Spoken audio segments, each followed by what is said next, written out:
اب آپ اس مبارک سلسلے کا 22واں حلقہ سماعت فرمائیں۔ اور پھر امام صاحب یہ فرماتے ہیں کہ مجھے یہ بتائیں کہ کیا حضور پاک نے بھی کبھی کسی میقات سے تجاوز کیا ہو بغیر احرام کے؟ ما سوائے فتح مکہ میں۔ فتح مکہ کے موقع پر بھی حضور نے فرمایا کہ اللہ نے مجھے چند گھنٹوں کے لیے چونکہ حرم میں جہاد کی قتال کی اجازت دی ہے، اس کے بعد بس ختم، پھر اس کی حرمت لوٹ آئی قیامت تک۔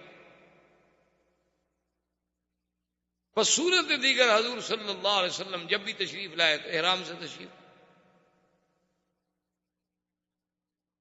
تو بہرحال 1400 صحابہ کے ساتھ سیرت کا معنی یہ نہیں ہوتا کہ آپ تاریخ کی طرح ایک قصہ پڑھتے جائیں جیسے دنیا کا قصہ پڑھتے ہیں۔ سیرت رسول کا معنی یہ ہوتا ہے کہ آپ کا ایک ایک زندگی کا لمحہ جو ہے وہ امت کے لیے روشن ہدایت ہے، آپ اس سے ہدایت پکڑیں، آپ اس سے سمجھیں کہ حضور نے سفر کیا تو سفر میں کیا طریقہ اختیار فرمایا، سرکار دو جہاں کی زوجہ مطہرہ میں تہمت لگی تو حضور کا کیا طریقہ تھا، کیا موقف تھا، کس طریقے سے آپ نے اس کو نبھایا، اور اس میں سیدہ عائشہ کا کیا موقف تھا کہ بے گناہ ہونے کے باوجود ان پہ کیا گزری اور انہوں نے کیا کیا۔ سیرت نبوی کا مقصد یہ ہوتا کہ ہم آپ کے احرام سے احرام سیکھیں، آپ کے سفر سے سفر سیکھیں، آپ کے غزوات سے غزوات سیکھیں، آپ کے طواف سے طواف سیکھیں، آپ کے اقوال مبارک سے روشنی حاصل کریں، آپ کے اعمال مبارک سے روشنی حاصل کریں۔ سیرت طیبہ کے بیان کرنے کا یا سننے کا مقصد یہ ہوتا۔ حضور صلی اللہ علیہ وسلم سرکار دو جہاں جب احرام باندھ کے چلے تو احتیاطاً آپ نے اسلحہ بھی ساتھ رکھا، لیکن اس اسلحے کو یہ نہیں کیا گیا کہ جیسے ہر فوجی کے پاس سلاح ہوتا ہے، فرمایا ایک دو اونٹوں پہ لاد لو، چونکہ مکے والے قریش کا بھروسہ تو ہے نہیں، اور اپنے ساتھ قربانی کے جانور بھی لے آئے۔ حضور صلی اللہ علیہ وسلم کے ساتھ تقریباً 70 بدنات، اور جب قربانی کا جانور لے آتے تھے تو اس کے لیے دو چیزیں ہوتی تھیں، ایک کو کہتے ہیں شعار اور ایک کو کہتے ہیں قلائدہ۔ قلائد کی جمع ہے۔ کیا معنی یہ ہوتا تھا کہ یا تو مثلا اونٹ ہے، اس کی سنام ہے یا اس کا سائیڈ ہے، اس کے چمڑے کو تھوڑا سا یوں کاٹ دیتے، یوں تھوڑا سا کاٹا، یوں کاٹ لگا دی، خون نکل آیا تو اسی جگہ اس کا خون لگا دیا، یہ علامت ہو گئی کہ بھی یہ جانور قربانی کے لیے ہے، اللہ کے حرم میں ذبح ہونا ہے، اس لیے اس کو پھر کوئی دوست دشمن کوئی بھی اس جانور کو نہیں چھیڑتا تھا، یہ تو اللہ کا ہے۔ یا قلادہ کا معنی یہ ہوتا تھا کہ بھی کوئی چمڑے کا ہار وار بنا کے رسیوں کے ساتھ اس کے گلے میں ڈال دیتے، علامت ہو جاتی تھی کہ بھی یہ جانور جو ہے یہ ہدی ہے اور یہ حرم میں ذبح ہونے کے لیے جا رہا ہے۔ اگر وہ جانور گم ہو جاتا، کسی دشمن قبیلے میں بھی چلا جاتا تو اس کے ساتھ کوئی تعارض نہیں کرتا۔ حضور صلی اللہ علیہ وسلم نے حکم دیا، جانوروں کو علامات لگا دی گئی کہ بھئی یہ جانور جو ہیں ہدی کے ہیں، قربانی کے ہیں، اور ذبح ہونے حرم میں۔ حضور صلی اللہ علیہ وسلم نے سفر اپنا جاری رکھا۔ جو حضور صلی اللہ علیہ وسلم مکے کے قریب آتے گئے، کیونکہ اس سے پہلے آپ سیرت نبوی میں پڑھ چکے ہیں کہ جن لوگوں نے احزاب میں حضور کی مخالفت کی تھی، حضور نے ان کی تادیب کے لیے بڑے بڑے آپ نے بھیجے تھے غزوہ سرایا، بنو سلیم کے خلاف، بنو فزارہ کے خلاف، بنو ثقیف کے خلاف، ان سب کے خلاف جو ہے آپ نے بھیجا کہ ان کو تادیب کی جائے کہ ان لوگوں نے کیوں دھوکہ کیا ہمارے ساتھ۔ تو اب قریش کو پتا چلا کہ 1400 کا لشکر آ رہا ہے، انہوں نے کہا کہ حضور صلی اللہ علیہ وسلم اس کا مطلب ہے کہ پھر لڑائی کے لیے آ رہے۔ اب قریش بھی تیار ہو، انہوں نے کہا کہ بھی اگر یہ لڑائی ہے، 1400 آدمی لے کر تشریف لا رہے ہیں، تو صاف بات ہے کہ آپ کا مقصد جو ہے ہمارے ساتھ پھر جہاد ہے، اور تیار ہو جائیں۔ انہوں نے بھی اپنا لشکر جو تھا، اپنے جوان جو تھے تیار کر لیے، اور حرم مکہ کی حد سے نکل کر جو معروف تر راستے ہیں مدینہ منورہ کے، جیسے تنعیم سے آپ جاتے ہیں، جموم سے، عثفان سے، یہ معروف راستے پرانے دور کے یہی ہیں، تو حد حرم سے باہر آ گئے، چونکہ حرم میں تو قتال ہو نہیں سکتا۔ یہی وجہ ہے، ورنہ جب ہم طالب العلم کی حیثیت میں پڑھتے ہیں تو بڑی عجیب سی بات لگتی تھی کہ مدینہ منورہ کا راستہ تو یہ ہے اور حضور صلی اللہ علیہ وسلم چلے گئے شمیسی حدیبیہ جدے کے راستے میں، تو اتنی دور کا سفر اختیار کرنے کی ضرورت کیوں پیش آئی؟ حضور تو یوں آ رہے تھے نا مدینہ منورہ سے، تو آپ مسجد تنعیم آتے، نیچے جانے کی کیا ضرورت؟ سفر لمبا ہو گیا۔ اس کی وجہ یہ تھی کہ چونکہ اس راستے پر تو قریش نے اپنی فوج کھڑی کر دی مقابلے کے لیے، حضور پاک نے اپنے صحابہ سے فرمایا کہ کوئی ایسا آدمی ہے جو ایسا راستہ جانتا ہو، کیونکہ ہم لڑنے کے لیے تو آئے نہیں، ہم تو عمرہ کرنا چاہتے ہیں، کہ قریش کو بھی پتہ نہ چلے اور ہم کسی طرح حرم میں داخل ہو جائیں۔ ایک صحابی نے کہا کہ حضور مجھے راستے کا علم ہے، راستہ تو مشکل ہے لیکن قریش کو پتہ نہیں لگے گا۔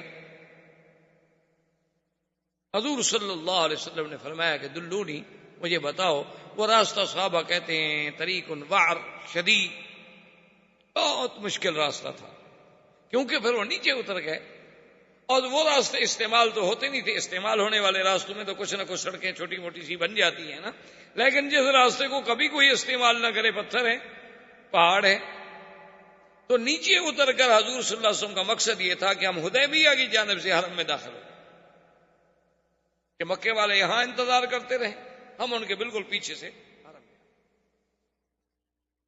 حضور صلی اللہ علیہ وسلم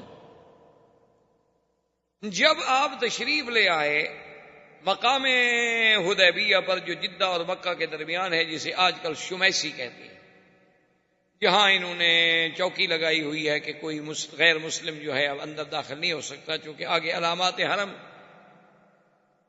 تو علامات حرم نظر آنے لگ گئی، یعنی حضور صلی اللہ علیہ وسلم اتنے قریب تو آ گئے، حرم میں تو ابھی داخل نہیں ہوئے لیکن علامات حرم نظر آنے لگ گئی۔ تو اتفاق ایسا ہوا کہ جب وہ علامات حرم بھی نظر آ رہی تھی، حضور صلی اللہ علیہ وسلم کی اونٹنی بیٹھ گئی۔ اب حضور پاک اسے چلانے کی کوشش فرما رہے ہیں، اونٹنی نہیں چلتی۔ صحابہ جو ساتھ تھے حضور صلی اللہ علیہ وسلم کے، انہوں نے بھی اونٹنی کو تھوڑا سا مارا اور چلانے کی کوشش کی بھی، اب تو ہم حرم کے قریب آ گئے، اگر حرم میں ہم داخل ہو جاتے ہیں تو پھر تو کافر بھی ہمارے ساتھ نہیں لڑ سکتے نا، پھر تو نکلیں گے تو لڑیں گے۔ لیکن حضور پاک صلی اللہ علیہ وسلم نے فرمایا حبسہا حابس الفیل، اونٹنی کو مت مارو، اس کو اسی طاقت نے روکا ہے جس نے ہاتھیوں کو روکا تھا، میری اونٹنی کی عادت ہی نہیں ہے کہ سفر میں بیٹھ جائے۔ یہ معلوم ہوتا ہے کہ بس اللہ کو یہی منظور ہے، اللہ نے ہمیں روک دیا۔ حضور صلی اللہ علیہ وسلم نے قافلہ اتار دیا، لیکن حرم سے باہر گو سامنے علامات حرم نظر آ رہی ہیں، حدود حرم نظر آ رہی ہے، لیکن ہیں حرم کے باہر۔ مشرکین مکہ کو بھی پتہ چل گیا کہ ہم تو یہاں کھڑے کھڑے انتظار کر رہے ہیں اور حضور صلی اللہ علیہ وسلم تو حرم میں داخل ہو گئے۔ ان کے لیے تو بہت بڑی مشکل پیدا ہو گئی کہ اگر اللہ کے نبی حرم میں داخل ہو گئے تو اب حرم میں ہم قتال نہیں کر سکتے، حرم میں اگر ہم روکیں گے تو پوری دنیا میں خبر اڑ جائے گی کہ یہ مکے والے عجیب ہیں، کہ بھئی احرام باندھا ہوا ہے، اللہ کے نبی آئے ہیں، 1400 آدمی ساتھ ہے، ان کو عمرے سے روک دیا انہوں نے، یصدون عن المسجد الحرام، تو یہ ہمارے لیے ایک بہت بڑا مسئلہ ہو جائے گا۔ انہوں نے بھی پھر اپنے آدمی ادھر پلٹے، لیکن جب وہ قریب آئے تو انہیں پتہ چلا کہ حضور صلی اللہ علیہ وسلم آ تو گئے ہیں لیکن حدود حرم میں داخل نہیں۔ اب وہ ایک اور مشکل میں مبتلا ہو گئے، انہوں نے کہا یہ کیا مطلب، اگر حضور عمرے کے لیے آ رہے تھے تو حرم میں کیوں نہیں داخل ہوئے، پھر حرم میں کے باہر کیوں رک گئے جب مقصد ہی عمرہ تھا، اور اس راستے سے تو ہم تھے ہی نہیں، اگر حضور داخل ہوتے حضور تو کعبے میں پہنچ جاتے، ہمیں پتہ نہ لگتا، اور یہ راستہ تو کبھی کسی نے اختیار ہی نہیں کیا۔ جب حضور نے اتنی مشکل راستہ اختیار بھی فرمایا، پھر حرم میں داخل ہونے سے کیا بات مانے تھی کہ باقی تو 1 قلعہ 2 قلعے کا فاصلہ رہ گیا ہے، لیکن باہر آپ اترے ہیں اور حرم میں نہیں اترے، اس کا مطلب ہے کہ حضور عمرے کے لیے نہیں آئے، یہ ہمیں اندھیرے میں رکھا جا رہا ہے، حضور تو جنگ کے لیے۔ اب مشرکین کو اپنا ایک اور فکر لاحق ہو گیا، اب پوزیشن یہ ہو گئی کہ حضور صلی اللہ علیہ وسلم نے حدیبیہ پہ خیمے لگا لیے اور مشرکین مکہ نے حرم کے بالکل آخری حدود پہ قریب ہی آنے شہر سے تو وہ بھی نکل آئے، وہاں انہوں نے اپنے خیمے لگا دیے۔ انہوں نے بھی اپنی فوج اتار دی، لیکن دونوں میں کچھ یعنی یوں سمجھ لیں کہ 2-4 فرلانگ 1 کلومیٹر کا فاصلہ ہے۔ اس کے بعد قریش نے کہا کہ بھی ہمیں یہ چاہیے کہ ہم مسئلے کو اچھی طرح سوچیں، تحقیق کریں، ہم اپنا کوئی بندہ بھیجیں جو جا کے تحقیق کرے کہ آخر اللہ کے نبی چاہتے کیا۔ تو سب سے پہلا آدمی جو بھیجا گیا اس کا نام ہے بدیل ابن ورقہ۔ یہ اس وقت اسلام نہیں لے آئے، لیکن بعد میں اللہ نے ان کو بھی اسلام کی دولت سے نوازا۔ بدیل ابن ورقہ آئے، آ کے کیمپ میں آ گئے، حضور صلی اللہ علیہ وسلم کی خدمت میں آئے، سلام کیا، آ کے ملے اور پوچھا بماذا قدمتم یا محمد صلی اللہ علیہ وسلم، فقال نريد العمرہ، ہم تو عمرے کے لیے آئے اور تمہارا کوئی مقصد۔ انہوں نے کہا حضور آپ عمرے کے لیے آئے ہیں، لیکن ہمیں پتہ چلا ہے کہ 1-2 اونٹوں پر آپ کے ساتھ مکمل ہتھیار بھی موجود ہیں۔ تو آپ نے فرمایا ابو دہل انی اخاف الغدر من قریش، مجھے قریش پر اطمینان تو نہیں ہے، جو لوگ مکے سے نکل کر مدینے پہ چڑھائی کر سکتے ہیں، جو لوگ احد میں آگے جنگ لڑ سکتے ہیں، جو ابھی غزوہ احزاب میں اتنی فوجیں لے کر چڑھائی کر کے ہمارے خلاف آ گئے، ہم جب ان کے اپنے حدود میں آ رہے ہیں تو کسی وقت بھی وہ غدر کر سکتے ہیں۔ تو ایسا تو نہ ہو نا کہ بالکل آدمی خالی ہاتھ ہو کے دشمن پکڑ کے چھری سے ذبح کرتا رہے اس کو، چلو کم از کم پھر آدمی اپنا دفاع تو کرے گا۔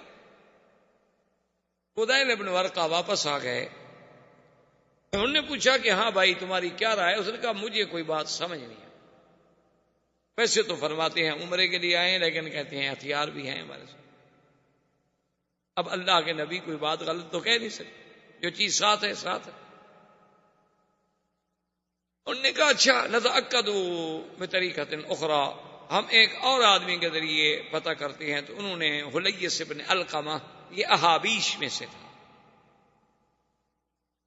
احابیش جو ہیں یوں سمجھ لیں یہ ذنوج تھے، حبش کے لوگ تھے، بعد میں یہ عرب میں آ گئے تو پھر عربی بھی زبان بھی عرب پوری ہو گئی اور لباس بھی عربی ہو گیا، اشعار بھی عربی ہو گئے، اٹھنا بیٹھنا بھی ہو گیا، لیکن یہ بڑا جنگجو قبیلے تھے، بڑے سخت قبیلے تھے حبش کے، ان کو احابیش کہا جاتا تھا۔ یہ حلیس بن علقمہ جو ہے یہ احابیش کا سردار تھا۔ انہوں نے کہا بھی تم جاؤ پتہ کرو یا تحقیق کرو حضور صلی اللہ علیہ وسلم چاہتے کیا، مقصد کیا۔ حلیس جب آیا حضور پاک نے دور سے دیکھا، صحابہ نے کہا حضور وہ حلیس جو ہے نا احابیش کا سردار وہ آ رہا ہے۔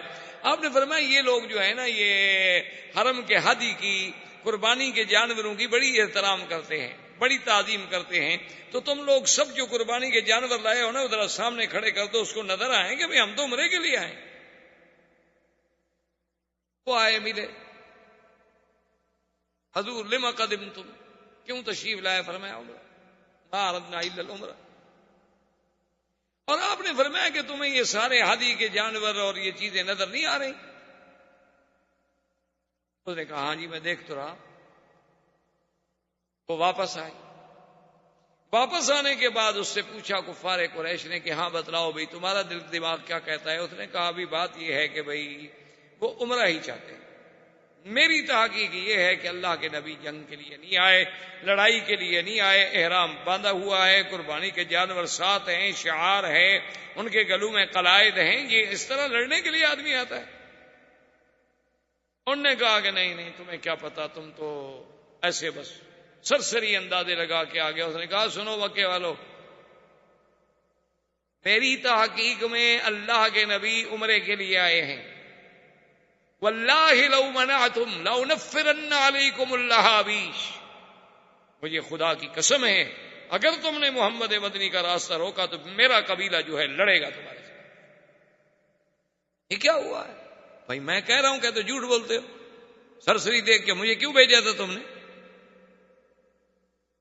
انہوں نے کہا اچھا بھی ٹھنڈے ہو جاؤ یار، ناراض تو نہ ہو، ہم تو اپنی ایک بات کر رہے ہیں نا، ذرا تسلی ہو جائے، پکی بات ہو جائے، ہم اسی لیے تو تحقیق کر رہے ہیں۔ دیکھو ہم لڑنا چاہتے تو ہم بھی تو جا کے لڑ پڑتے نا، تم اتنا ناراض کیوں؟ اس نے کہا ناراضگی کی کیا بات ہے، میں اپنے آنکھوں سے ایک چیز دیکھ کے آیا ہوں اور تم مجھے کہتے ہو کہ نہیں۔ انہوں نے کہا ٹھہرو، ناراض نہ ہوں، ہم کننا نتأکد مرۃ اخری، ہم چاہتے ہیں کہ ہم پھر بھی کوئی فیصلہ کریں، سوچ سمجھ کر پوری تحقیق ہو جائے کہ واقعی اللہ کے نبی کیا چاہتے ہیں۔ اس کے بعد انہوں نے عروۃ ابن مسعود الثقفی، یہ بہت بڑا سردار تھا، بہت بڑا آدمی تھا، بنو ثقیف کا سردار تھا، اور بنو ثقیف جو ہے یہ طائف کا بہت بڑا جنگجو قبیلہ تھا، اور یہ عروۃ ابن مسعود الثقفی ان لوگوں میں ہے جس کے بارے میں کافر کہتے تھے کہ اللہ نے اگر قرآن اتارنا تھا تو عروہ پہ کیوں نہیں اتارا، اللہ نے قرآن اتارنا تھا تو ولید ابن المغیرہ پہ کیوں نہیں اتارا، جو بڑے لوگ ہیں، جن کے قبائل ہیں، جن کے پاس طاقت ہے، دولت ہے، محمد رسول اللہ صلی اللہ علیہ وسلم پہ کیوں اتارا، آپ تو یتیم ہیں، آپ تو غریب ہیں۔ اس کو قرآن نے کہا کہ لولا نزل ھذا القرآن علی رجل من القریتین عظیم، تو یعنی یہ وہ بڑا آدمی ہے کہ ان دو میں سے یہ ایک تھا۔ اس کے پاس گئے قریش، انہوں نے کہا کہ بھائی تم مہربانی کرو، تم سردار ہو، تمہارا ایک مقام ہے، تم وہاں جانے کے بعد فیصلہ کرو کہ اللہ کے نبی کیا چاہتے ہیں۔ اس نے کہا دیکھو قریشیو، بات سنو، تمہارا دماغ ہے، جس کو بھیجتے ہو واپس آتا ہے، اس کو کہتے تم جھوٹ بولتے ہو۔ بھائی جس کو بھیجتے ہو اس کی ایک رائے ہے، اگر اس کی رائے کا کوئی احترام نہیں تو اس کو بھیجتے کیوں؟ یہ بات یاد رکھ لو، اگر تم مجھے بھیج رہے ہو تو پھر میں جو فیصلہ کروں گا، میری جو رائے ہوگی وہ حتمی ہوگی اور تمہیں ماننی پڑے گی، ورنہ کسی اور کو بھیج دو۔ انہوں نے کہا کہ نہیں، آپ جو بھی کہیں گے ہم مانیں۔ عروۃ ابن مسعود الثقفی جب آئے، حضور صلی اللہ علیہ وسلم کو بھی پل پل کی خبر مل رہی تھی، کیونکہ آمنے سامنے تو ایک دوسرے کے چل رہے تھے اور ایک دوسرے کو پہچانتے تھے، سب آخر مہاجرین موجود تھے مکے میں رہنے والے۔ انہوں نے کہا حضور عروہ آ رہے ہیں، لیکن لابس السلاح، ہتھیار پہنے۔ اگر ایک آدمی قاصد بن کے آ رہا ہے تو اس کو ہتھیار اٹھانے کی کیا ضرورت ہے؟ حضور نے فرمایا اچھا کوئی بات نہیں، لیکن احتیاط اسی میں ہے کہ ایک محافظ میرے لیے بھی کھڑا کر دو جو ہتھیاروں سے مسلح ہو۔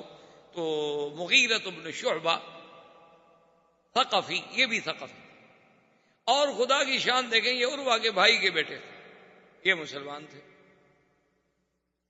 اب وہ احرام میں ہیں بیچارے، لیکن پھر بھی اللہ کے رسول نے جب حکم دے دیا تو ہتھیار لگائے اور اپنے چہرے کو چھپا کے تلوار لے کر حضور کے پیچھے کھڑے۔ عروۃ ابن مسعود الثقفی چونکہ بڑا سردار تھا اور بڑا آدمی تھا، اس نے کہا کہ اب یہ تو ظاہر ہے کہ بھئی ان کے پاس جانور بھی موجود ہیں، ہتھیار بھی موجود ہیں، فیصلہ تو ہو نہیں سکتا، ہم ان کی بات تو مانتے نہیں۔ اب اس کا حل یہ ہے کہ میں ان کے ساتھ بیٹھ کے کوئی ایسی بات کرتا ہوں جو چڑانے والی بات ہو، لڑانے والی بات۔ اگر تو ان کا خون کھولتا ہے، جوش میں آتے ہیں، تو پھر یہ لڑنے آئے، اور اگر میری اس غصے والی بات کے باوجود بھی وہ صبر کرتے ہیں، حوصلہ کرتے ہیں اور تحمل سے جواب دیتے ہیں، تو صاف بات ہے کہ وہ عبادت کے لیے آئے ہیں، لڑائی ان کا مقصد ہے۔ وہ آیا حضور سے ملا اور کہا کیسے ہیں؟ حضور نے فرمایا عمرے کے لیے۔ اس نے کہا حضور عمرے کے لیے جو آتا ہے تو پھر ہتھیار لے کے تو نہیں آتا، اور آپ کا کیا خیال ہے، آپ نے قریش کو کیا سمجھا ہے کہ آپ اس کے گھر میں آ رہے ہیں، ان کے وطن میں آ رہے ہیں، ان کے علاقے میں آ رہے ہیں، یہ جو 1400 آدمی آپ کے ساتھ ہیں یہ آپ کے کام آئیں گے؟ یہ تو بھاگ جائیں گے سارے، ان میں تو ایک بھی نہیں رکے گا۔ جب یہ کہا تو حضرت ابو بکر جیسا ٹھنڈے آدمی کو بھی غصہ آ گیا، آپ نے گالیاں دی اس کو، فسبہ سبا شدیدا، حضرت ابو بکر جیسا آدمی جس نے کبھی کسی کو گالی نہیں دی، غصے میں آ گئے اور گالی دی، کہا کہ ہم اللہ کے نبی کو چھوڑ جائیں گے؟ کیا کہہ رہے ہو مشرک؟ ٹھیک میرے اللہ نے کہا ہے کہ مشرک پلیت ہوتا ہے، تم پلیت ہو، ہمارے بارے میں گندے خیالات رکھتے ہو کہ ہم اللہ کے نبی کو چھوڑ دیں گے۔ اس نے کہا ابو بکر تمہارا مجھ پر ایک بہت بڑا احسان ہے، تمہیں شاید بھول گیا ہو لیکن تمہارا مجھ پر احسان ہے، اگر وہ احسان نہ ہوتا نا تو میں بھی تمہیں آج گالیوں کا بدلہ دیتا، مجھے بھی گالیوں کا جواب دینا آتا ہے، لیکن تمہارے اس احسان کو میں نہیں بھول سکتا، میں تمہیں گالی نہیں دے سکتا۔ حضور نے فرمایا ابو بکر کیا کر رہے ہیں؟ ایک بندہ ہمارے پاس ملنے کے لیے آیا ہے۔ اس نے کہا یا رسول اللہ، اس نے یہ کیوں کہا کہ ہم نعوذ باللہ آپ کو چھوڑ دیں؟ اور اس کے بعد عروۃ ابن مسعود نے یہ کیا، عرب میں ایک یہ بھی عادت تھی کہ کبھی تو احترامن اور کبھی استہزاءن، اگر کسی کو چڑھانا ہوتا تو اس کی داڑھی میں ہاتھ یوں پکڑتے، وہ بات کر، ہمارے ملکوں میں بھی رواج ہے، ادب کریں تو کہتے ہیں یار مہربانی کرو یار معاف کر دو، اور کسی کو اگر چھیڑنا ہو تو پکڑ دیں، یار کیا ہے کیا تم، تو اس نے حضور کی داڑھی کی طرف ہاتھ بڑھایا تو مغیرہ جو دیکھ رہے تھے ضربہ بالسیف، مغیرہ نے تلوار کے الٹی طرف سے ہاتھ پہ مارا، اسے کہا کہ ابعد یا عدو اللہ، اے اللہ کے دشمن پلید ہاتھ مت لگاؤ میرے مدنی کو، اگر تم نے دوبارہ ہاتھ بڑھایا واللہ خدا کی قسم ہے پھر یہ ہاتھ تمہارے ساتھ دوبارہ نہیں اٹھے گا، یہ زمین پہ کٹا ہو۔ میں دیکھا من ھذا الفظ الغلیظ، یہ کون ہے؟ سخت درشت غلیظ سخت گندی بات کہنے والا ہے کون؟ میں نہیں پتا میں کون ہوں، کس کے ساتھ بات کر رہے ہو؟ حضور نے فرمایا عروہ اما عرفتہ، پہچانا نہیں اس کو تم؟ حضور میں نہیں پہچانا، کون ہے یہ تو بڑا کوئی بد اخلاق آدمی ہے، میں تو ویسے ہی آپ کی داڑھی کو ہاتھ لگا رہا تھا، میرا کوئی توہین کا مقصد نہیں تھا، اس نے مجھے خام خواہ تلوار مار دی۔ حضور نے فرمایا ہوا ابن اخیک، یہ تمہارے بھائی کا بیٹا ہے، مغیرہ ہے۔ لگا او مغیرہ تم ہو؟ اس نے کہا، کہنے لگا اچھا وہ میرا احسان بھول گئے، ابھی کل ہی تو میں نے تمہاری جان بچائی ہے، وہ بھی بھول گئے تم، اور آج اپنے چاچے کے ہاتھ میں تلوار مار رہے ہو، میرے احسانات کو بھی تم نے بھلا دیا ہے۔ اصل میں مغیرہ جو تھا یہ اسلام لانے سے پہلے یہ اپنے بنی مالک کے 12-13 آدمیوں کے ساتھ مصر گئے، مصر میں جو مقوقس تھا اس کو جا کے ملے، جو پادری عیسائیوں کا بڑا تھا اس کے پاس گئے ملے، لیکن سب جو تھے اس کو تو بڑے احترام سے ملے، لیکن یہ مغیرہ تو اجڑ آدمی تھا نا، اس نے کوئی اس کی قدر ودر نہ کی، بس ایسے دور سے کھڑا ہو گیا۔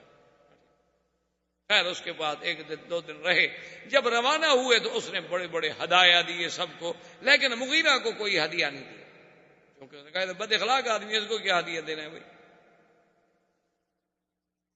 اب جب یہ واپس آ گئے تو مغیرہ کہے عجیب بات ہے کہ جب سب واپس جائیں گے تو کہیں گے بنی مالک والوں کو تو مقوقس نے ہدیہ دیا اور مغیرہ کو کچھ نہیں دیا، تو اس سے تو میری قبیلے میں بڑی بدنامی ہوگی، یہ عجیب بات ہے کہ سارے لوگ تو مصر سے ہدایہ لے کے جائیں اور میں مصر سے خالی جاؤں۔ یہ رات کو سو رہے تھے، تلوار اٹھائی، 13 کے 13 قتل کر دی اور سب کا سامان لے کے بھاگ گیا، 13 آدمی مار دیے بنی مالک، اور وہ ہدیہ تو ہدیہ، ان کے جو اور سامان تھے تجارت کے جو انہوں نے خریدا ہوا تھا، سارا سامان بھی اکٹھا کر کے لے گیا، ان کے اونٹ بھی بھگا گیا۔ لیکن جب اپنے قبیلے میں پہنچا، بنی مالک کو پتہ لگ چکا تھا، بنی مالک نے اپنے قبیلے کو تیار کر لیا، ادھر سے بنو ثقیف نے اپنے قبیلے کو تیار کر لیا، اور نتیجہ یہ نکلا کہ دونوں قبیلے لڑائی پہ تھے، انہوں نے کہا ہمارے 13 آدمی مار دیے ہیں، کوئی بات ہے، اور یہ بھاگ گیا، یہ تو چھپ گیا، لیکن دونوں قبیلے آمنے سامنے ہو گئے۔ تو جب دونوں قبیلے آمنے سامنے ہو گئے تو ایک بہت بزرگ تھے، پرانے ان کے سردار تھے، وہ آئے، انہوں نے کہا کہ عروہ لا تفنی قومک ولا تفنی بنی مالک، اپنی قوم کو بھی فنا نہ کر، بنی مالک کو بھی فنا نہ کرو، اگر تمہاری جنگ چھڑ گئی نا تو دونوں قبیلے برباد ہو جاؤ، کیونکہ دونوں مضبوط قبیلے،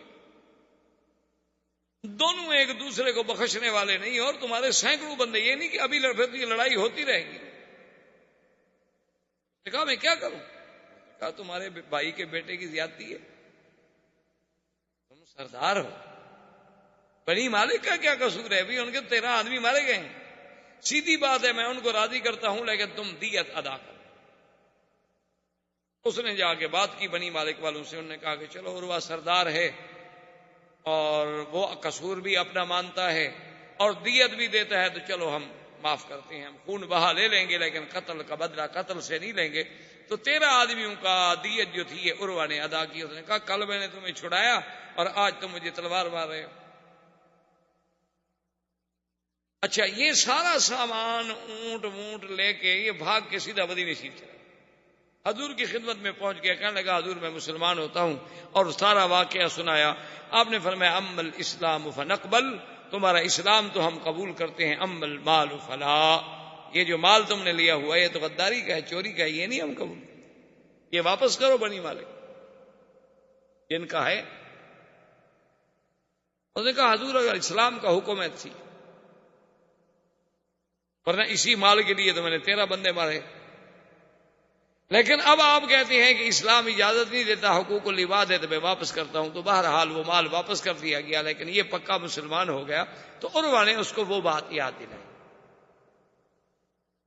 اس نے کہا عروہ دیکھو بات سنو، احسان اپنی جگہ ہے، لیکن ھذا رسول اللہ، یہ اللہ کا رسول ہے، اس کی توہین ہم نہیں کرتے۔ اس نے کہا اچھا ٹھیک۔ اتنی دیر میں نماز کا وقت آ گیا، حضور صلی اللہ علیہ وسلم اٹھے وضو کرنے کے لیے، عروہ بیٹھا ہوا ہے دیکھ رہا ہے صحابہ وضو کر رہے ہیں، حضور نے وضو کیا، جو پانی ہاتھ سے گرے صحابہ اٹھا کے منہ پہ مل رہے ہیں، اگر آپ کا پاؤں دھلا پانی گرا صحابہ منہ پہ مل رہے ہیں، جو برتن میں پانی بچ گیا اس کو صحابہ لے کے منہ پہ مل رہے ہیں۔ تو عروہ دیکھ رہا ہے، حیران ہو رہا ہے کہ یہ کیا ہے۔ واپس چلا گیا عروہ جب واپس گیا تو سردار جمع ہو گئے قریش کے، انہوں نے کہا کہ ہاں ماذا وراک، سناؤ بھائی تمہاری کیا تحقیق ہے۔ اس نے کہا دیکھو بات سنو، اگر سچی بات پوچھتے ہو نا تو میری رائے یہ ہے کہ واللہ میں نے کسریٰ و قیصر کے درباروں کو بھی دیکھا ہے، میں نے فارس و روم کے بادشاہوں کے درباروں کو بھی دیکھا ہے، لیکن محمد مدنی کا دربار جیسا دربار میں نے نہیں دیکھا، اور ان کے وفاداروں جیسے وفادار میں نے نہیں دیکھے، جانثاروں جیسے جانثار میں نے نہیں دیکھے۔ خدا کی قسم ہے اگر تم نے لڑائی لڑی 1400 صحابہ کٹ جائیں گے تو پھر تم محمد مدنی پہ حملہ کرو گے، کیوں لڑتے ہو؟ سیدھی بات یہ ہے، میری رائے یہ ہے کہ سنو کوئی فیصلہ کرو۔ انہوں نے کہا ٹھیک، سوچتے آخر کی معمولی بات تو نہیں، ہمارے لیے تو بڑا مسئلہ ہے نا کہ بغیر اجازت کے بغیر اس کے حضور آئے عمرہ کر کے چلے جائیں، تو ہم تو مر گئے کہ ہمارے گھر میں ہم نہ روک سکے۔ بہرحال تمہاری رائے ہے، ہم اس پہ غور کرتے ہیں۔ تو انہوں نے اپنا غور کرنا شروع کیا۔ اتفاق کی بات یہ ہے کہ حضور صلی اللہ علیہ وسلم جس جگہ پہ موجود تھے پانی نہیں، صحابہ نے آ کے عرض کیا کہ یا رسول اللہ صلی اللہ علیہ وسلم ہمارے پاس پانی نہیں ہے، اور اب یہ پانی اتنا بچا ہے جو صرف آپ کے برتن میں ہے۔ آپ نے فرمایا ابھی کو کنواں تلاش کرو، نے فرمایا لیس فیہا ابیار الا بیر، یہاں اور کوئی کنویں نہیں ہے، ایک کنواں ہے جو ہم نے تلاش کیا ہے لیکن وہ خشک پڑا ہے، اس میں کچھ نہیں ہے۔ آپ نے فرمایا دلو نہیں، چلو لے جاؤ مجھے اس کنویں پہ۔ حضور اس کنویں پہ تشریف لے آئے، اور جو اپنا پانی بچا ہوا تھا اس پانی میں آپ نے پڑا، اور اس پانی میں آپ نے اپنا لعاب دہن ڈالا، اور صحابی سے کہا بھی تم اتر جاؤ، اور رسی پکڑ کے اتر گیا۔ فرمایا کہ اپنے تیر کے ساتھ اس کے درمیان میں تھوڑی سی کھدائی کرو۔ اس نے تیر کے ساتھ لکڑی کے ساتھ کھدائی، جب کھدائی کر لی تو انہوں نے فرمایا یہ پانی اسی جگہ ڈال دو۔ صحابہ کہتے ہیں بس وہ پانی ڈالنے کی دیر تھی کہ امتلا البیر، تو کنویں کا چشمہ ابل پڑا۔ اسی اسنا میں حضور صلی اللہ علیہ وسلم نے اپنے صحابہ کو بلایا، فرمایا کوئی بات نہیں ہو رہی، ایک آتا ہے چلا جاتا ہے، پھر ایک اور آ جاتا ہے چلا جاتا ہے، پھر ایک اور آ جاتا ہے چلا جاتا ہے، یہ وہ بات تو نہ ہوئی نا، بات تو کنارے نہیں لگ رہی۔ آپ نے فرمایا یا عمر، حاضر یا رسول اللہ، فرمایا جاؤ ابو سفیان سے بات کرو، ابو سفیان آخر سردار ہے، یہ باقی لوگ جو آ رہے ہیں وہ خود سردار کیوں نہیں بات کرتا؟ حضرت عمر نے عرض کیا، اس نے کہا یا رسول اللہ منا و صدقنا، آپ کا حکم ہے تو میری تو جان حاضر ہے، لیکن آپ جانتے ہیں میرے ساتھ جو کافروں کا تعلق ہے وہ تو میرا نام نہیں سن سکتے، آج 1400 سال کے بعد نہیں سن سکتے، تو اس وقت کتنا قریب میں غصہ ہوگا۔ یعنی 1400 سال گزر گئے، آج بھی لوگوں کو سیدنا عمر کے نام سے بغض ہے۔ آپ کے ہندوستان میں وہ گزرا ہے نا نور اللہ شوستری،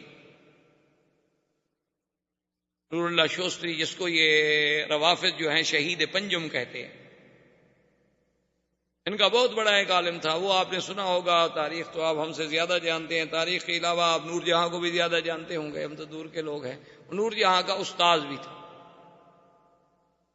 تو اس نور اللہ شوستری جب آیا ہندوستان میں تو اس نے اپنے مذہب کو چھپائے رکھا، تو کافی عرصے کے بعد جب اس نے اپنی گرپ مضبوط کر لی، اپنے ہاتھ پاؤں پھیلا لیے تو اس نے ایک شعر لکھا کہ مجھے اپنی عمر سے اس لیے چڑ ہے کہ میری عمر میں بھی عمر کا نام آتا ہے، اس لیے مجھے اپنی عمر بھی پسند نہیں، کیونکہ آپ کی عمر کتنی ہے جی؟ تو عمر میں عمر کا نام تو آ گیا نا، اس لیے میں تو اس لفظ سے بھی چڑھتا ہوں۔ تو وہ بڑا ایک تاریخی واقعہ ہے کہ بادشاہ جب فیصلہ کرتے تھے تو ملکہ پیچھے ہاتھ رکھ کے بیٹھتی تھیں اور وہ ہاتھ اٹھا لیتی تھیں، تو اس کا مطلب یہ ہوتا تھا کہ اشارہ تھا کہ بس اب بادشاہ کوئی فیصلہ نہ کریں، تو بادشاہ مجلس برخاست کر دیتے تھے۔ بادشاہ کو پتہ چلا کہ اس نے سیدنا عمر کی توہین کی ہے، بادشاہ نے اسے دربار میں طلب کر لیا۔ جب بادشاہ نے دربار میں طلب کر دیا اور پوچھا کہ بھئی شوستری یہ شعر تم نے کہا ہے؟ اس نے کہا میں نے کہا ہے۔ اب اس کو پتا تھا کہ اب تو میرے ہاتھ مضبوط ہیں، اب اس ملک کے وزراء بیوروکریٹس میرے ساتھ ہیں، اب مجھے کون چھیڑ سکتا ہے؟ اب بادشاہ تھوڑا مجھے سزا دے سکتا ہے، اب تو میرے پیچھے بھی ایک قوت ہے، اور سب سے بڑی قوت جو ہے ملکہ ہے، وہ میری شاگرد ہے، اور اس کے حکم کے بغیر بادشاہ کو فیصلہ کر ہی نہیں سکتا۔ تو انہوں نے کہا ہاں جی میں نے شعر لکھا۔ اپنے بادشاہ نے کہا سوچ لو، میں تمہیں 10 منٹ دیتا ہوں، سوچ لو۔ انہوں نے کہا جی 10 منٹ سوچنا ہو یا 10 سال سوچنا ہو، میں نے شعر لکھا ہے اور میں عمر سے بغض رکھتا ہوں۔ اب ملکہ نے پیچھے سے ہاتھ اٹھا لیا، لیکن بادشاہ بیٹھا ہوا ہے، مجلس برخاست نہیں کر رہا۔ تو بادشاہ نے پھر کہا کہ سوچ لو۔ انہوں نے کہا جی میں نے سوچ لیا ہے۔ تو ملکہ نے پیچھے سے بادشاہ کے جبے کو پکڑ کے کھینچا کہ بھئی کوئی فیصلہ نہ کر بیٹھے بادشاہ جلدی میں، تاکہ تو بادشاہ نے غصے میں آ کے اپنی ملکہ کو ہاتھ مارا کہ جان من جان دادن ایمان نہ دادن، کہ تم ناراض ہو جاؤ گی زیادہ سے زیادہ میں مر جاؤں گا نا، میں جان دے سکتا ہوں ایمان نہیں دے سکتا، میں سزائے موت دے دو جو حضرت عمر کی توہین کرتا ہے۔ میں کہا کیا ہے؟ زیادہ سے زیادہ یہ ہو جائے گا نا کہ میں مر جاؤں گا تمہارے بغیر، تو میں جان دے سکتا ہوں ایمان نہیں دے سکتا۔ نبی کا صحابی ہو، خلیفہ راشد ہو، اور کوئی اسے گالی دے میرے ملک میں، یہ کیسے ہو سکتا؟ تو بہرحال کہنے کا مقصد یہ تھا کہ حضرت عمر رضی اللہ تعالیٰ عنہ نے عرض کیا، انہوں نے کہا یا رسول اللہ اگر آپ مجھے بھیجیں گے نا تو جو تھوڑی بہت امید ہے نا صلح کی یہ بھی گئی، مجھے تو دیکھ کے ان کو آگ لگ جائے گی حضور، ان کو پتہ نہیں میں نے بدر میں کیا کہا تھا، اڑاؤ گردنیں ان کی، وہ ابھی موجود نہیں ہے وہاں۔ حضور نے فرمایا عمر پھر رائے، تو اس نے کہا حضور ایک بندہ ہے اس سے بات بن سکتی ہے، حضرت عثمان کو بھیجے۔ حضرت عثمان سخی آدمی ہے اور رحم دل آدمی ہے، اس کا کوئی مکے میں گھر نہیں جس پہ احسان نہ ہو۔ اور پھر آج کل سردار ابو سفیان ہے، ابو سفیان بنی امیہ سے ہے اور حضرت عثمان بھی بنی امیہ سے ہیں، ان کی بات میں وزن ہو سکتا ہے اور وہ کسی کی بات نہیں سنیں گے۔ حضور صلی اللہ علیہ وسلم نے فرمایا ٹھیک ہے عثمان جاؤ۔ اس نے کہا حاضر۔ حضرت عثمان تیار ہو گئے جانے کے لیے۔ حضرت عثمان رضی اللہ تعالی عنہ جب تشریف لے گئے، ابو سفیان نے استقبال کیا، ملا، بٹھایا، اس نے کہا کہ دیکھو عثمان تمہارے ہم پر احسان ہے، پھر تم ہمارے قبیلے کے آدمی ہو، کون گھر ہے مکے کا جس پہ عثمان تیرا ہاتھ نہیں، لیکن تمہارے لیے تو کعبہ ہے کھلا ہوا، تم جب چاہو عمرہ کرو، لیکن اللہ کے نبی کو ہم نہیں کرتے، یہ ہمارے لیے موت ہے۔ اس نے کہا کہ پھر جب نبی کو نہیں کرنے دیتے ہو میں بھی نہیں کرتا، میں کیسے عمرہ کروں، میرا آقا وہاں بیٹھے رہے اور میں عمرہ کر لوں۔ اس نے کہا اچھا ایسا کرو تم ایک دن مکے میں ٹھہرو، ہم پھر مشورہ کرتے ہیں، میٹنگ کرتے ہیں، چونکہ ہمارے جوان بھی تو جوش میں آئے ہوئے ہیں نا کہ بھئی اللہ کے نبی آئیں عمرہ کر کے چلے جائیں اور ہم کچھ نہ کر سکیں، یا تو ہمیں پہلے اذن بھیجتے، اطلاع بھیجتے، ہم عمرے کے لیے آنا چاہتے ہیں، ہم کہہ دیتے آ جاؤ، ہمیں سوچنے۔ اور حضور کو یہ خبر دے دی گئی کہ قد قتل عثمان، حضرت عثمان شہید۔ حضور نے فرمایا بایعونی علی اللہ تفروا، صحابہ جلدی کرو میرے ہاتھ پہ بیعت کرو کہ اب کوئی میدان سے نہیں نکلے، اب میدان چھوڑ کے پیچھے نہیں جائیں گے، اب ہم عثمان کا بدلہ لیں گے، بس جو اللہ کو منظور ہے وہ۔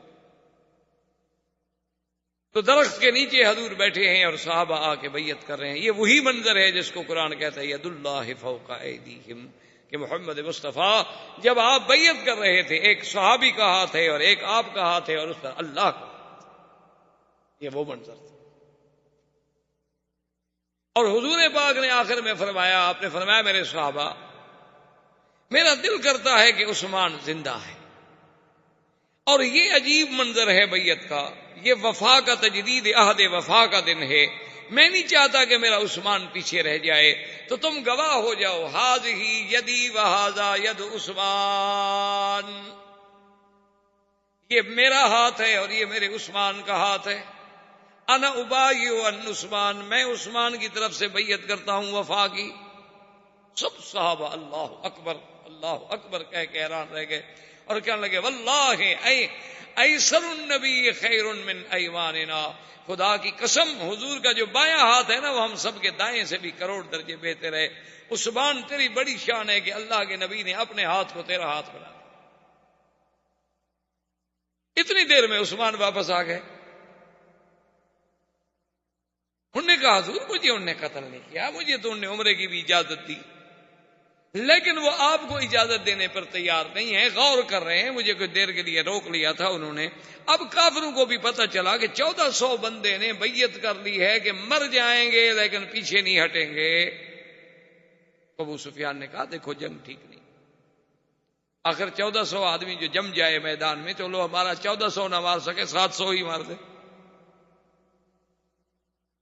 تو اتنا بڑا نقصان ہوگا، اس لیے بہتر ہے کہ ہم کوئی حل نکالیں صلح کا۔ تو نے کہا کہ ٹھیک ہے تم سردار ہو۔ اس نے سہیل ابن عمرو کو بلایا اور حکم دیا کہ جاؤ اور حضور سے صلح کرو۔ سہیل ابن عمرو جب آنے لگے تو حضور کو خبر ملی کہ سہیل ابن عمرو آ رہے ہیں، یہ بھی مسلمان تھے، بعد میں اللہ نے ان کو بھی اسلام نصیب کیا۔ تو حضور نے فرمایا سہل اللہ امرکم، سہیل آ رہا ہے نا، معلوم ہوتا ہے اللہ نے تمہارا کام کوئی آسان کر دیا ہے، سہل سے ہے نا۔ سہیل آ گئے، بیٹھے حضور کے ساتھ، انہوں نے کہا حضور ہم صلح کرنا چاہتے ہیں۔ حضور نے ٹھیک کیا صلح؟ انہوں نے کہا حضور سب سے پہلی شرط تو یہ ہے کہ اس سال آپ عمرہ نہیں کریں گے، واپس جائیں، اس کے بدلے میں اگلے سال آپ کو 3 دن کے لیے اجازت ہوگی کہ آپ پورے صحابہ کے ساتھ بھی چاہیں تو تشریف لے آئیں، عمرہ کریں، ہتھیار نہیں ہوں گے الا السیف، صرف ہر آدمی اپنے پاس ایک تلوار رکھ لے گا، چونکہ تلوار تو ایک ان کا یعنی زیور تھا نا، عرب میں تلوار کے بغیر آدمی تو سمجھا جاتا تھا کہ آدمی نامکمل ہے۔ انہوں نے کہا تلوار ہوگی لیکن وہ بھی غماد میں یعنی اپنے اپنے کیسوں میں ڈالی ہوئی ہوگی، کھلی نہیں۔ ٹھیک ہے، دوسری شرط کیا ہے؟ اس نے کہا حضور دوسری شرط یہ ہے کہ 10 سال کے لیے ہم آپس میں نہیں لڑیں گے، 10 سال کے لیے آپ کی ہماری صلح، نہ آپ ہم پہ حملہ کریں گے نہ ہم آپ پہ حملہ، نہ آپ ہمارے دشمنوں کی مدد کریں گے نہ ہم آپ کے دشمنوں کی مدد کریں گے۔ تو تیسری شرط اس نے کہا حضور یہ ہے کہ جتنے قبائل ہیں جو آپ کا حلیف بننا چاہے اس کی مرضی، جو ہمارا حلیف بننا چاہے اس کی مرضی، یعنی جو ہمارے ساتھ ملے اس کی مرضی، جو آپ کے ساتھ ملے اس کی مرضی، اور جو ہمارے ساتھ ہوگا وہ گویا کہ ہم ہوں گے، جو آپ کے ساتھ ہوگا وہ آپ۔ انہوں نے فرمایا اس کے علاوہ اور کیا شرط؟ اس نے کہا حضور ایک ہماری اور شرط یہ ہے کہ اگر کوئی بندہ مسلمان ہو کے مکہ چھوڑ کے مدینہ منورہ چلا جائے اور اس کا ہم مطالبہ کریں یعنی ہم مانگیں تو آپ کو واپس کرنا ہوگا، اور اگر کوئی مسلمان خدا نہ کرے مرتد ہو گیا وہ واپس مکے آ جائے، آپ چاہے مانگیں گے بھی تو ہم نہیں دیں گے۔ ٹھیک، ساری باتیں جب ہو گئی حضور نے فرمایا ٹھیک مجھے ساری باتیں قبول۔ آپ نے فرمایا حضرت علی سے کہ حضرت علی اور معاہدہ لکھو۔ ابھی معاہدہ نہیں لکھا گیا تھا کہ ابو جندل اسی سہیل ابن عمرو کا بیٹا تھا، جو سہیل صلح کے لیے آیا ہوا اسی کا بیٹا ہے، وہ مسلمان ہو چکا تھا اور اس کو اس نے قید کیا ہوا تھا گھر میں کہ بھی تم مدینے کہیں بھاگ نہ جائے۔ اس کو پتا چلا نا کہ حضور اتنے قریب آ گئے ہیں تو اس نے اپنا رشتہ داروں سے مل ملا کے اسی زنجیروں کی حالت میں بھاگا اور جناب پہنچ گیا۔ وہ مسلمان نے دیکھا تو اللہ اکبر جا خون ابو جندل صحابی ہمارا ایک آ گیا، مسلمان ہمارا ایک آ گیا۔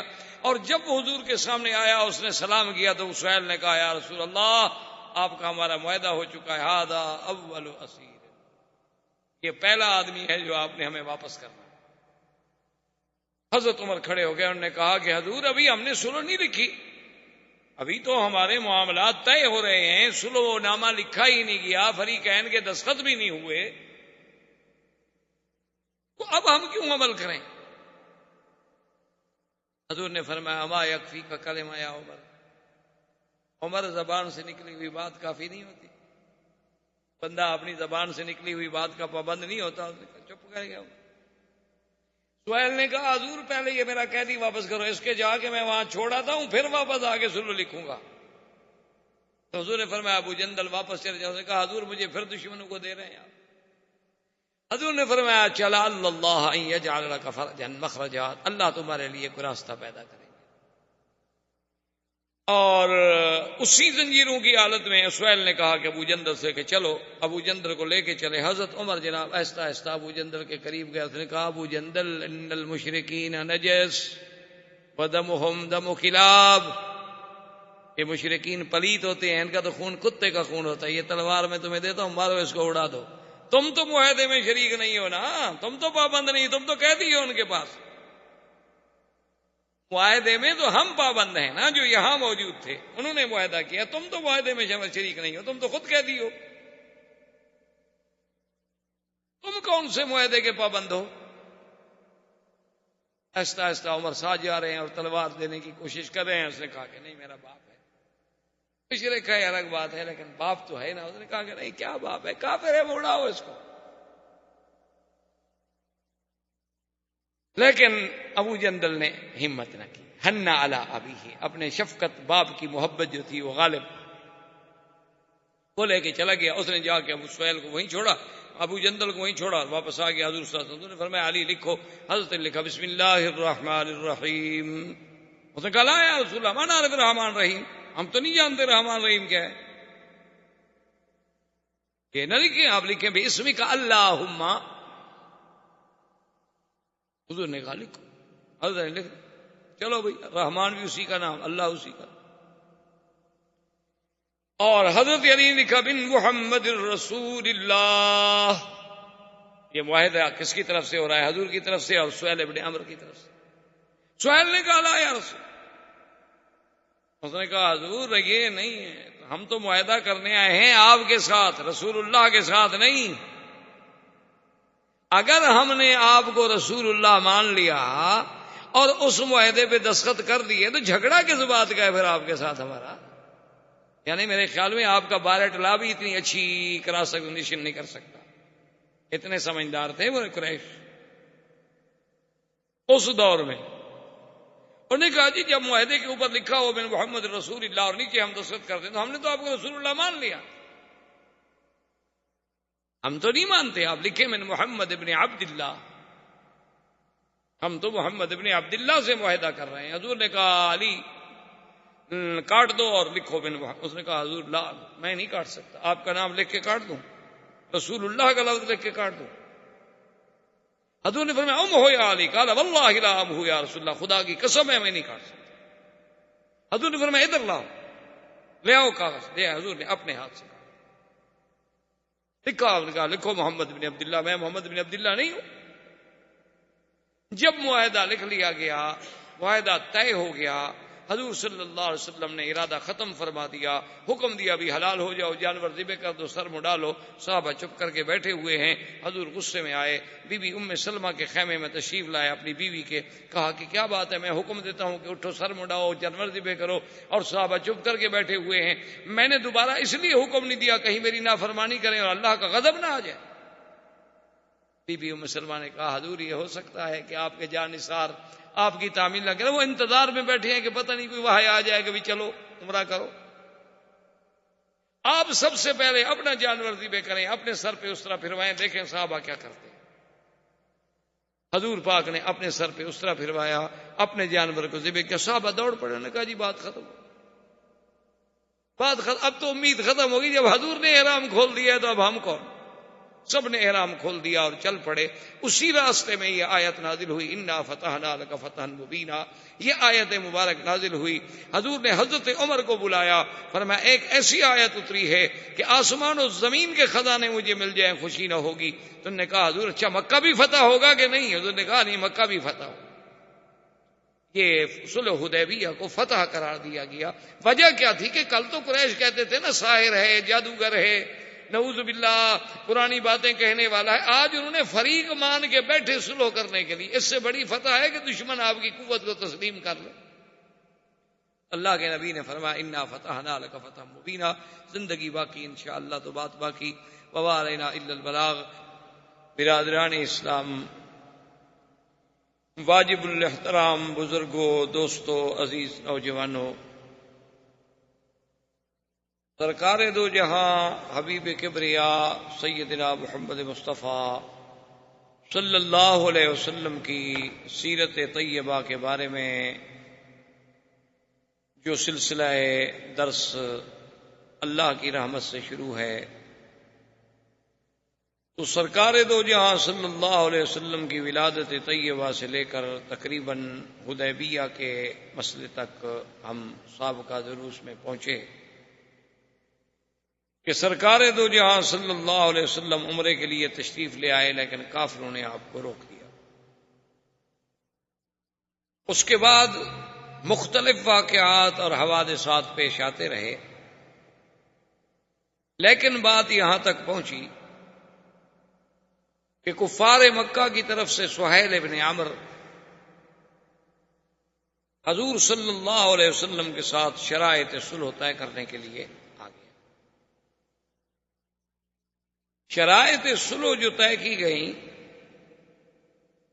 ان میں سب سے پہلی شرط تو یہ تھی کہ اس دفعہ حضور صلی اللہ علیہ وسلم اپنے صحابہ کے واپس مدینہ شریف تشریف لے جائیں گے اور عمرہ نہیں کریں گے، مکہ میں داخل نہیں۔ لیکن اس کے بدلے میں اگلے سال قریش مکہ جو ہیں وہ حضور صلی اللہ علیہ وسلم کو 3 دن کے لیے اجازت دیں گے کہ وہ 3 دن تشریف لائیں، مکے میں عمرہ کریں، اور عمرے کے فارغ ہونے کے بعد واپس مدینہ منورہ تشریف لے جائیں، لیکن ان کے ساتھ سلاح ہتھیار نہیں ہوں گے الا السیف، صرف تلوار۔ اور اس کے بعد جو دوسری شرط تھی وہ یہ تھی کہ اگر مکے سے کوئی مسلمان ہجرت کر کے موقع پا کر مدینہ منورہ بھاگ جاتا ہے اور قریش مکہ اس بندے کو واپس لینا چاہتے ہیں، نہ چاہتے ہوں تو چھوڑ دیں، اگر وہ چاہتے ہیں اور وہ مطالبہ کریں گے تو حضور صلی اللہ علیہ وسلم اس کو واپس کریں۔ اور اس کے بالعکس اگر کوئی مسلمان خدا نہ کرے مرتد ہو کر اسلام سے نکل کر مدینہ منورہ چھوڑ کر بھاگ جائے اور مکے میں آ جائے قریش کے پاس، تو قریش واپس نہیں کریں گے۔ اور اس کے بعد جو شرط تھی وہ یہ تھا کہ یہ معاہدہ جو ہے، یہ معاہدہ صلح جو ہے حضور صلی اللہ علیہ وسلم کے درمیان اور قریش کے درمیان، اس کی مدت 10 سال۔ 10 سال میں دونوں فریق امن سے رہیں گے، ایک دوسرے کے خلاف لڑائی نہیں ہوگی، چڑھائی نہیں ہوگی، جنگ نہیں ہوگی، کسی قسم کا آپس میں انتشار نہیں ہوگا۔ اور اسی طرح اس معاہدہ صلح میں ایک شرط یہ تھی کہ اب ہماری اور قریش کی جب صلح ہو جائے، اس کے بعد جو باقی قبائل ہیں مکے کے، مدینہ منورہ کے، مکہ کے ارد گرد رہنے والے، مدینہ منورہ کے ارد گرد رہنے والے، مکہ اور مدینہ منورہ کے درمیان میں رہنے والے، تو ان قبیلے جو ہیں وہ آزاد ہیں، ان کی مرضی ہے، وہ چاہے تو قریش کے حلیف بن جائیں اور چاہے تو محمد مصطفیٰ صلی اللہ علیہ وسلم کے حلیف بن جائیں، سب کو آزادی۔ اور جو حلیف کسی کا بنے گا اس پر اگر کوئی چڑھائی کرے گا تو وہ حلیف اپنا تحفظ کے لیے وہ اس کا آپ کو ساتھ دینا ہوگا، اور اس حلیف کے خلاف بھی اگر کوئی مثلا ایک قبیلہ حلیف بن گیا قریش کا، اگر مسلمان اس کے خلاف زیادتی کریں تو وہ قریش کے خلاف سمجھی جائے گی، معاہدے کی خلاف ورزی ہو۔ ساری شرطیں حضور صلی اللہ علیہ وسلم نے قبول فرما لی، اور صحابہ حیران ہیں کہ بھی ایسی شرطیں قبول کی جا رہی ہیں، اس میں تو ہماری بہت بڑی کمزوری ہے۔ لیکن حضور صلی اللہ علیہ وسلم تو اس واقعے سے بات سمجھ گئے تھے کہ جب آپ کی اونٹنی کو روک دیا گیا تو حضور تو سمجھ گئے بھی اللہ نے روک دیا ہے، بس اب اسی میں اللہ کی حکمت ہے، اور اللہ کے نبی کا ہر فیصلہ جو ہے وہ حکم خداوندی کے تابع ہوتا، لیکن صحابہ بڑے حیران ہیں۔ بہرحال حضور صلی اللہ علیہ وسلم نے جب شرائط قبول کر لی ہے تو آپ نے حکم دیا سیدنا علی رضی اللہ تعالیٰ عنہ کو، چونکہ وہ کاتب الوحی تھے، حضور صلی اللہ علیہ وسلم کے کاتب تھے، کہ بھی معاہدہ لکھا جائے۔ انہوں نے آگے شروع کیا بسم اللہ الرحمن الرحیم، چونکہ یہ اسلام کا اصول ہے کہ جب بھی آپ کوئی خط ہے، معاہدہ ہے، تحریر ہے، تو اس کی ابتدا جو ہے وہ بسم اللہ الرحمن الرحیم سے کی جائے۔ تو سیدنا علی رضی اللہ تعالی عنہ نے جب لکھا بسم اللہ الرحمن الرحیم، سہیل ابن عمرو جو تھے وہ فوراً بول پڑے۔ انہوں نے کہا کہ یا محمد صلی اللہ علیہ وسلم، ہم رحمان اور رحیم نہیں جانتے۔ ان کو اللہ کی صفتوں کا پتہ ہی نہیں تھا کہ صفات کیا ہوتی۔ ہم تو صرف اللہ کو مانتے ہیں، خدا کو مانتے ہیں کہ وہ آسمانوں اور زمینوں کا خالق ہے، مالک ہے۔ ہم رحمان رحیم تو جانتے نہیں، آپ لکھیں بے اسم کا اللہم۔ حضور نے حکم دیا، حضرت علی رضی اللہ تعالی نے پہلے انکار کیا لیکن مان گئے کہ چلو الرحمن اور الرحیم بھی اللہ کی صفات ہیں اور اللہم بھی یا اللہ۔ اس کے بعد انہوں نے لکھا کہ ھذا ما قاضى علیہ محمد الرسول اللہ، کیونکہ معاہدہ تھا نا حضور کے درمیان میں اور قریش کے درمیان، قریش کی طرف سے سہیل بن عمرو اور مسلمانوں کے تو قائد، مسلمانوں کے آقا سردار محمد مصطفیٰ صلی اللہ علیہ وسلم۔ لیکن سہیل بن عمرو نے کہا کہ یا رسول اللہ یہ بات نہیں ہے۔ حضرت علی نے لکھا ہے محمد الرسول اللہ صلی اللہ علیہ وسلم، اگر ہم آپ کو محمد الرسول اللہ تسلیم کر لیتے ہیں تو پھر آپ کا ہمارا جھگڑا کیا ہے؟ ہم جو سلو کر رہے ہیں وہ آپ کے ساتھ کر رہے ہیں ایز اے محمد ابن عبداللہ، ہم اللہ کا رسول تو مانتے نہیں۔ حضور نے فرمایا کہ علی ہم ہو، میٹ دو، کاٹ دو، لکھ دو محمد ابن عبداللہ۔ سے نے کہا یا رسول اللہ میں تو نہیں کاٹ سکتا، لا ام ہو یا رسول اللہ، میں نہیں کاٹ۔ حضور نے فرمایا ہو یا علی، کاٹ دو۔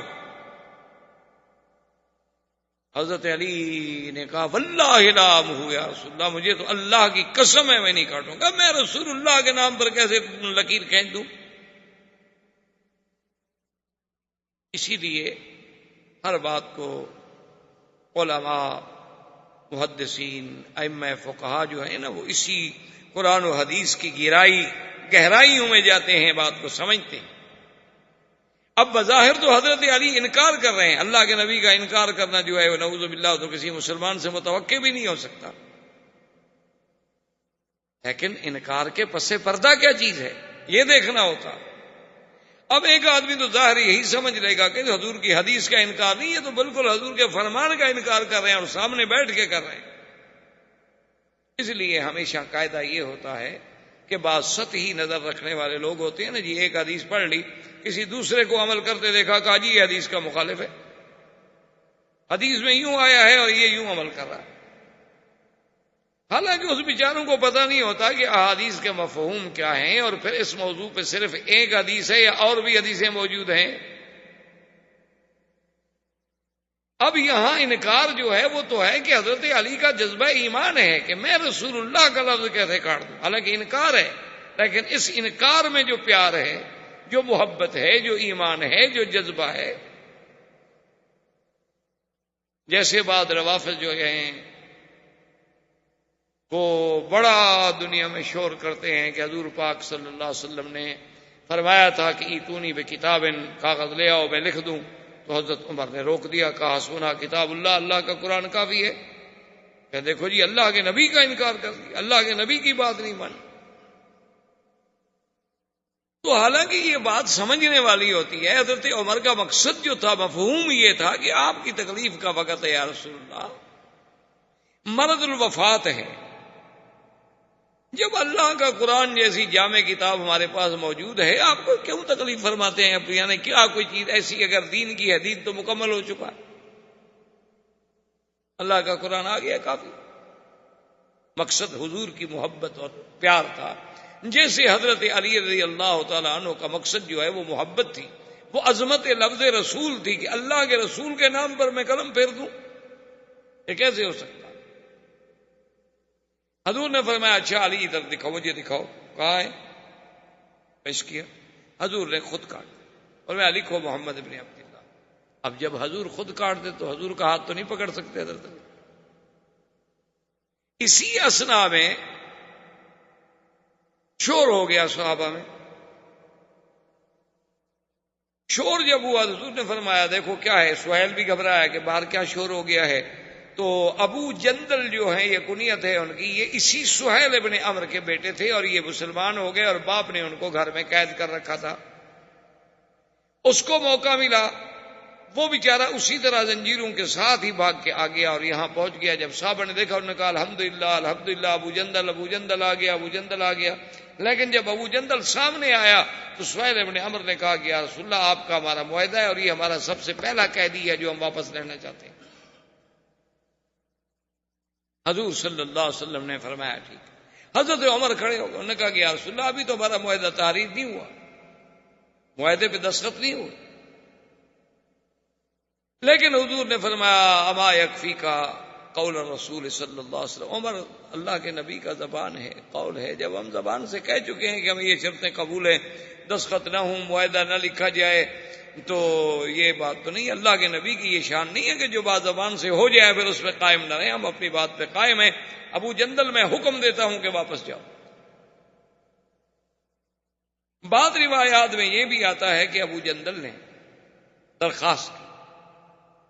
اس نے کہا کہ یا رسول اللہ صلی اللہ علیہ وسلم ٹھیک ہے، آپ مجھے پھر کافروں کے ہاتھ میں واپس کرنا چاہتے ہیں، دشمنوں کے ہاتھ میں دینا چاہتے ہیں، میں آپ کے حکم پہ ہر قربانی دینے کے لیے تیار ہوں. لیکن جتنی دیر یہ معاہدہ ہو رہا ہے، سلو ہو رہی ہے، اتنی تو مجھے اجازت مل جائے کہ میں بیٹھا رہوں اور آپ کا دیدار کر لوں. حضور نے فرمایا اب یہ بھی سہیل کے ہاتھ میں ہے، ہم اجازت نہیں دے سکتے، تم ان کے قیدی. سہیل نے کہا یا رسول اللہ میں یہ اجازت دینے کے لیے بھی تیار نہیں ہوں، بلکہ میں تو معاہدہ بھی بعد میں آگے لکھوں گا، پہلے میں جا کے اس کو قریش کے سپرد کرتا ہوں. حالانکہ بیٹا ہے لیکن کفر اسلام ہے، مذہب کی جنگ ہے، اور ہر آدمی جو ہے چاہے وہ غلطی پر بھی ہو اپنے مذہب کا دیوانہ ہوتا. اس نے جا کے سہیل کو واپس کیا، پھر آئے، معاہدہ لکھا گیا، دستخط ہو گئے. حضور صلی اللہ علیہ وسلم جب فارغ ہو گئے تو حضرت عمر حاضر ہوئے. انہوں نے کہا یا رسول اللہ آپ نے تو فرمایا تھا، آپ نے فرمایا کہ میں نے خواب دیکھا ہے، ہم مکہ میں جائیں گے، ہم عمرہ کریں گے، ہم طواف کریں گے، ہم بال کٹائیں گے یا بال کتروائیں گے، امن ہوگا، خوف نہیں ہوگا. حضور یہ کیا ہے؟ اور ہم ایسی شرطیں قبول کر رہے ہیں. لماذا نقبل هذه الدنیۃ فی دیننا یا رسول اللہ، ہم دین میں اتنے کمزور ہو جائیں کہ ان کا بندہ آئے تو ہم واپس کر دیں اور ہمارا بندہ آئے تو ہم واپس نہ کریں، وہ واپس نہ کریں. یہ کیا بات؟ حضور نے فرمایا عمر پہلی بات کا جواب تو یہ ہے کہ میں نے یہ تو کہا کہ میں نے خواب دیکھا ہے مکے میں جائیں گے، کیا میں نے یہ بھی آپ سے اور صحابہ سے کہا تھا کہ خواب میں یہ بھی حکم ہے کہ اسی سال داخل ہوں گے؟ انہوں نے کہا حضور یہ تو نہیں، آپ نے کہا تھا کہ داخل لتدخلن المسجد الحرام، لیکن سنا نہیں تھا کہ اس سال جائیں گے. اور باقی رہی شرائط کی بات، تو ہم نے جو بھی شرائط قبول کی ہیں حضرت عمر، تمہیں یہ پتہ نہیں کہ انا رسول اللہ، میں اللہ کا رسول ہوں اور اللہ کے حکم کے بغیر تو میں کوئی بات قبول نہیں کر سکتا، اور مجھے یقین ہے کہ ہمارا اللہ ہماری مدد کرے. حضرت عمر چپ ہو کے چلے گئے اور اسی وقت دو قبیلے بنی خزاعہ جو تھے وہ حلیف بن گئے محمد الرسول اللہ صلی اللہ علیہ وسلم، اور بنو بکر جو تھے وہ حلیف بن گئے قریش کے. انہوں نے کہا جی ہم قریش کے حلیف ہیں. بنو خزاعہ نے کہا کہ ہم حضور کے حلیف ہیں. یہ چونکہ اس لیے ان دونوں قبیلوں کو ذہن میں رکھنا ضروری ہے کہ دراصل یہی تو سبب بنے تھے اس صلح کو ختم ہونے کا، کہ قریش نے بنی خزاعہ پہ حملہ کر دیا، تو جب حضور کے حلیفوں پہ حملہ کیا تو معاہدہ تو توڑ دیا. اب حضرت عمر جوش میں آئے، حضرت ابو بکر کے خیمے میں آئے، انہوں نے کہا ابو بکر، حضور نے فرمایا تھا کہ خواب دیکھا ہے، اللہ کے نبی کا خواب تو سچا ہوتا ہے، واہی ہوتی ہے، یہ کیا ہو گیا کہ ہم پکے نہیں گئے؟ تو ابو بکر رضی اللہ تعالی عنہ نے، یہ توارد ذہنی اور توارد قلبی ہے کہ وہی لفظ ابو بکر کی زبان سے نکلے جو حضور کی زبان سے نکلے تھے۔ انہوں نے کہا عمر، حضور نے یہ بھی فرمایا تھا کہ اسی سال جائیں؟ انہوں نے کہا ہاں یہ تو نہیں تھا۔ انہوں نے کہا پھر ابو بکر دیکھو، ہم ایسی شرطیں قبول کریں، اتنا دب کے ہم صلح کریں کفار قریش سے، آخر کیوں؟ اس کا جواب پتہ ہے ابو بکر نے کیا دیا؟ کہا کہ ھذا رسول اللہ فتبع۔ عمر، اپنا عقل نہ لڑاؤ، وہ صلح کرنے والا عام بندہ نہیں، وہ تو اللہ کا رسول ہے۔ وہ کوئی عام لیڈر ہے، کوئی سیاسی قائد ہے، کوئی دینی جماعت کا ایک رہبر ہے، وہ تو رسول اللہ ہے، اور اتباع کرو جو اللہ کے رسول کا حکم ہے، اسی میں اللہ کی حکمت ہے۔ اب حضرت عمر بھی چپ ہو۔ حضور صلی اللہ علیہ وسلم نے حکم دیا کہ جن لوگوں کے ساتھ قربانی کے جانور ہیں وہ جا کے ذبح کر دیں، سروں پہ اسرا پھروائیں اور احرام سے نکلیں، کیونکہ احرام سے نکلنے کا مطلب یہ نہیں ہوتا کہ آپ چادریں اتار دیں، چادریں اتارنے سے آدمی احرام سے نہیں نکل جاتا۔ مثلاً آپ عمرہ کر لیں، آپ کپڑے احرام کی 2 چادریں اتار کے شلوار قمیض پہنیں تو آپ تو یہ سمجھیں گے کہ میں احرام سے نکل گیا، آپ احرام سے نہیں نکلے، آپ اسی طرح احرام میں، جب تک کہ آپ سر نہیں مڑائیں گے یا بال نہیں کریں گے۔ احرام سے نکلنا جو ہے وہ حلق یا قصر کے ساتھ ہوتا۔ حضور نے جب حکم دیا تو صحابہ چپ کر کے بیٹھے رہے، کوئی صحابی نہیں اٹھا۔ تو حضور صلی اللہ علیہ وسلم بی بی ام سلمہ جو آپ کی بیوی تھی، امہات المومنین تھی، ان کے خیمے میں آئے اور حضور بڑے جوش جلال میں کہ ام سلمہ ما بال ہؤلاء، ان کو کیا ہو گیا کہ میرا حکم نہیں مانتے، اور اگر میں نے دوبارہ حکم پر اصرار کیا اور انہوں نے انکار کیا تو ہو سکتا ہے کہ اللہ کا عذاب آ جائے۔ تو بی بی نے عرض کیا کہ یا رسول اللہ اب ناراض نہ ہوں، صحابہ بیچارے اس انتظار میں بیٹھے ہیں پروانے کہ شاید اللہ وحی نازل کر دیں کہ بھی جاؤ مکے میں داخل ہو جاؤ، اب مدد کریں گے۔ اللہ اگر بدر میں فرشتے اتار سکتے ہیں تو حدیبیہ میں نہیں اتار سکتے۔ وہ اس انتظار میں بیٹھے ہیں، آپ اپنے جانور ذبح کریں، اپنا سر مبارک پہ حلق کروائیں، آپ اپنا احرام کھولیں، پھر دیکھیں کہ صحابہ اتباع کرتے ہیں کہ نہیں کرتے۔ تو دراصل سیرت کے پہلو سمجھنے کا مقصد یہی ہوتا ہے کہ اسلام نے اور حضور کی سیرت نے یہ سبق دیا کہ آدمی مشورہ عورت سے بھی لے سکتا ہے، یہ نہیں کہ عورت کا مشورہ قبول نہ کیا جائے، یا عورت کی رائے کوئی رائے نہیں ہوتی، یا عورت کی شہادت کوئی شہادت ہی نہیں ہوتی، جیسے کہ مستشرقین اور اعدائے اسلام اور اعدائے دین پر پروپیگنڈا کرتے ہیں۔ حالانکہ دیکھیے اللہ کے نبی ہیں، صاحب الوحی ہیں، اور بیوی سے مشورہ کر رہے ہیں، اور پھر بیوی نے جو مشورہ دیا اس کو حضور نے قبول فرمایا، اور حضور صلی اللہ علیہ وسلم نے جا کر اپنے بدن جو تھے، قربانی کے جانور جو تھے ذبح کرائے، اور اپنے سر پہ اسرا پھروایا اور احرام کھولا۔ بس اتنی دیر لگی کہ سب صحابہ نے جا کے ذبح کر دی اور احرام کھول دی۔ بی بی سلمہ نے کہا حضور اب دیکھ لیا، کسی نے کوئی دیر کی ہے؟ وہ تو بھائی کے انتظار میں بیٹھے۔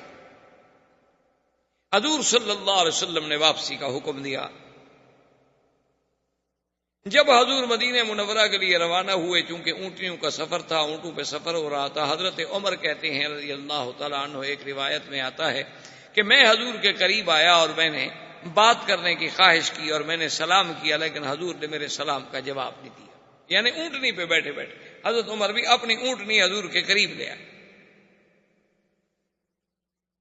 میں رک گیا، تھوڑی دیر کے بعد میں نے پھر قریب کی اونٹنی، میں نے سلام کیا، لیکن حضور پاک نے کوئی جواب نہیں دیا۔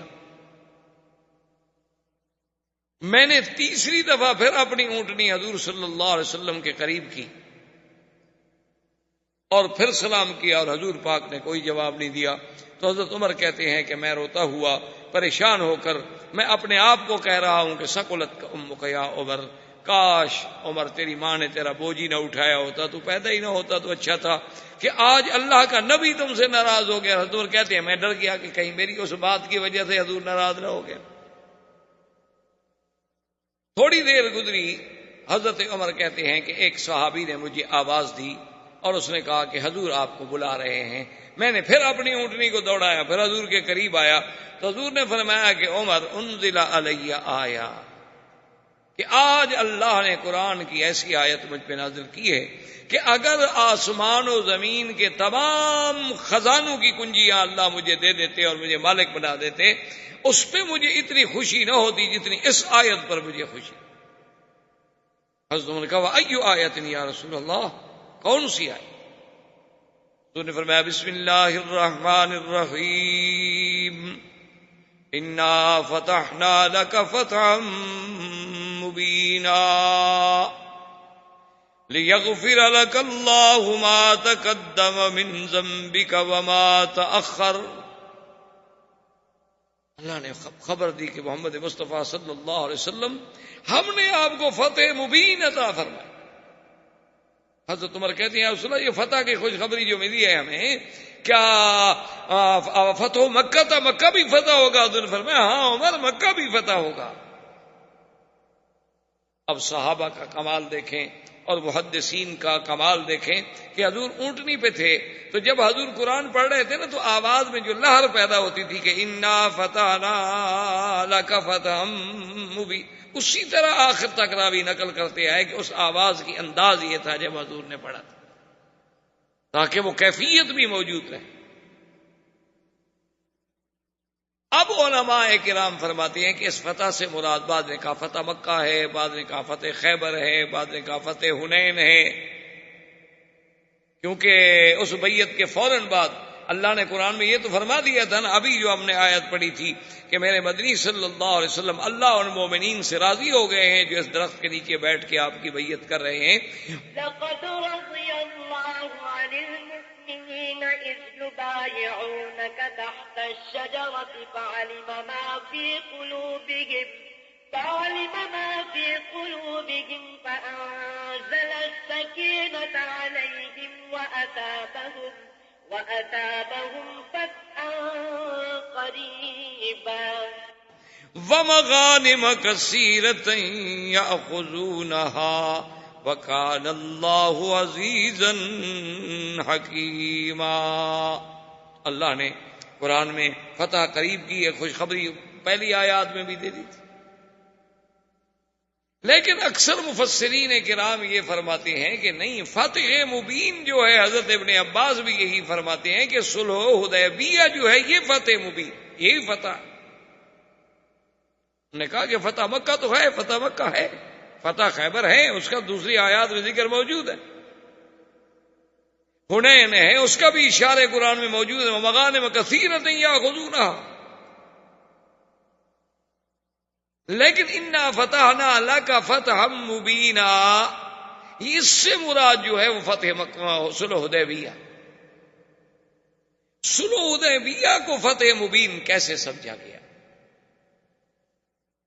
کہ بھئی صلح حدیبیہ تو بظاہر تو اگر آپ دیکھیں تو مسلمان تو یعنی بڑے کمزور پہلو ہے کہ مسلمان عمرے کے لیے نہ جا سکے، واپس آ گئے، یعنی بظاہر تو کافر نعوذ باللہ اپنی بات میں کامیاب ہو گئے کہ ہم حضور کو اس دفعہ داخل نہیں ہونے دیں،